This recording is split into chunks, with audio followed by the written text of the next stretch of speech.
For 3 years, I worked as a 911 operator in my city. It's not a job for the faint-hearted, and while I'm not the toughest person around, I consider myself strong enough to handle it.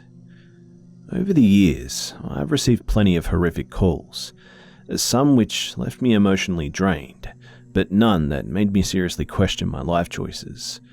That is, until the afternoon of January 19, 2011. I remember that call vividly, even after years of trying to repress it. Even today, I still have nightmares. This call drove me over the edge, and I quit my job as an operator. I felt like such a coward, but I was so traumatized. My calling in life was still to help people, so I went back to school and became a nurse.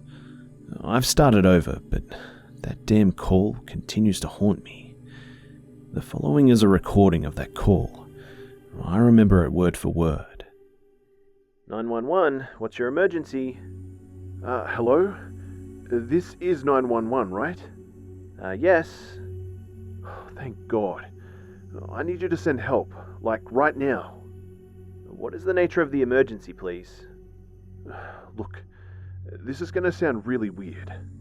I'm listening. I swear, this isn't a joke. Okay, tell me what's going on. There's a brief pause, and the caller can be heard breathing heavily. Listen, I'm trapped in my own basement. Excuse me? Trapped. I'm being held hostage. By who? I don't know who she is. I was doing laundry when she came in through the boarded-up window that leads into the basement. She smashed right through the wooden planks. When I yelled at her to get out, she just ran up the basement stairs and locked the door. Now she's walking around upstairs, making these ungodly noises. I tried to escape through the broken window, but the opening is too tight. Do you have any other means of leaving the basement? I considered breaking down the door, but I know she's waiting for me. I can't risk it. Okay, can you tell me your address? I'm at Okay, the police are on their way, sir. Just hang in there. Will you stay on the line with me? Of course.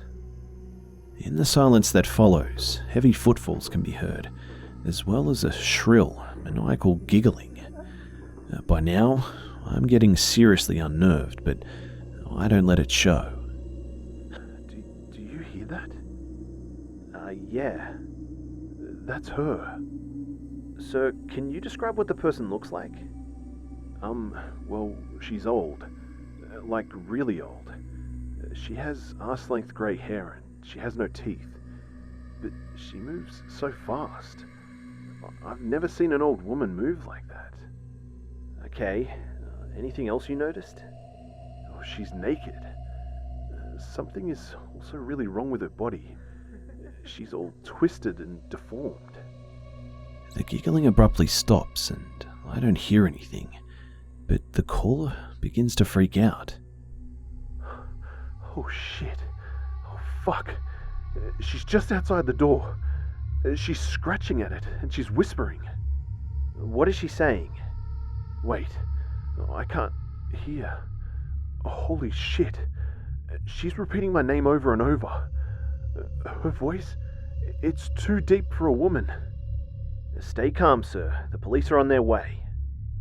I don't think I have much time. Please. There is a loud crash as the basement door is kicked in, and the caller screams. I hear pounding footsteps and crashing as he tries to escape. Sir! Sir! What's going on, sir? Help! She's coming after me! The cacophony continues. I can hear the intruder screaming, but she doesn't sound human. Her cries are deep and guttural. I actually begin to shake, silently praying for the police to arrive. No, stop! Get away from me! There is a clatter as the phone is either dropped or forcibly knocked from the caller's hand, and now all I can do is listen. What do you want from me? You know what?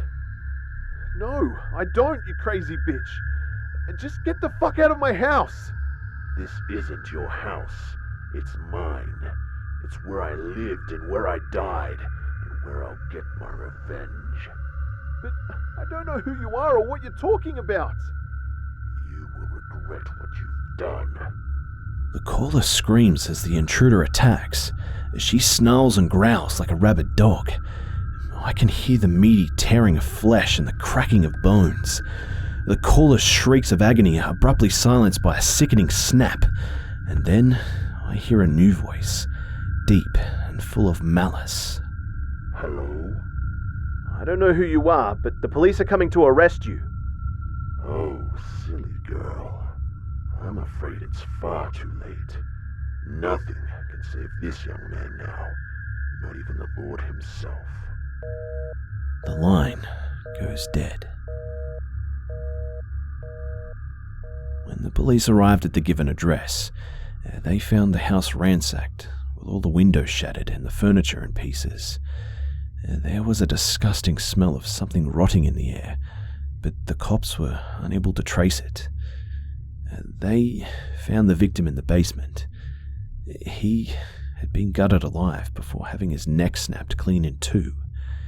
The killer was never caught, and to this day, the case remains open.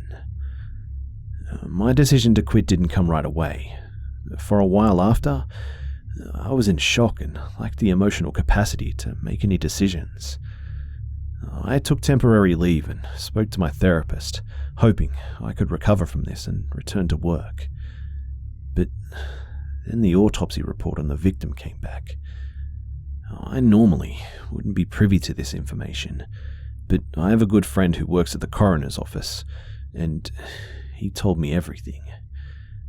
According to the autopsy report, the victim had died at approximately 12:15 p.m., 2 hours before the call even came in.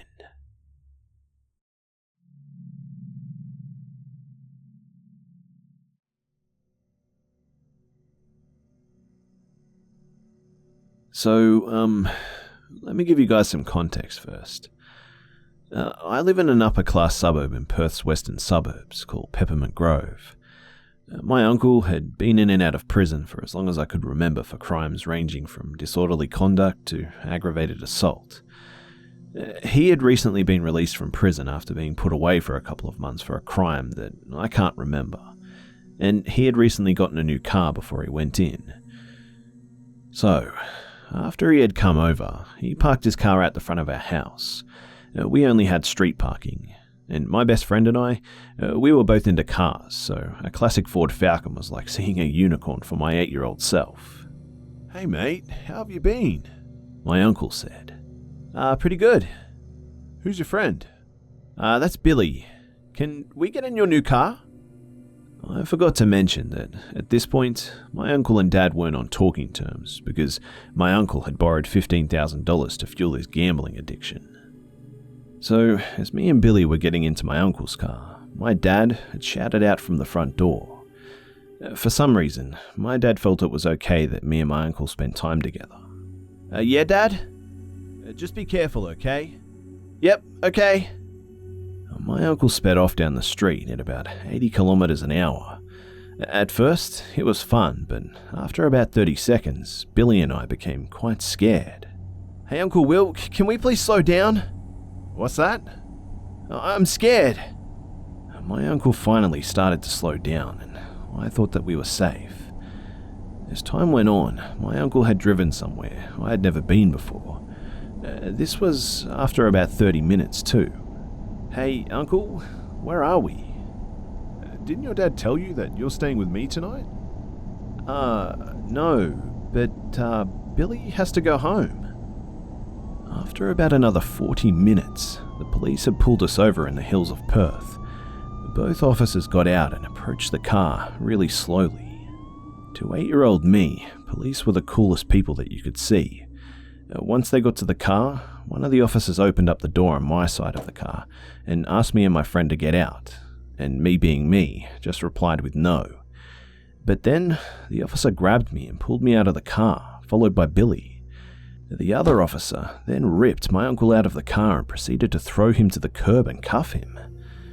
Well, when me and Billy got home, scared as fuck mind you, My dad explained to me that my uncle had just been let out of prison and that he was sick, aka something was very wrong.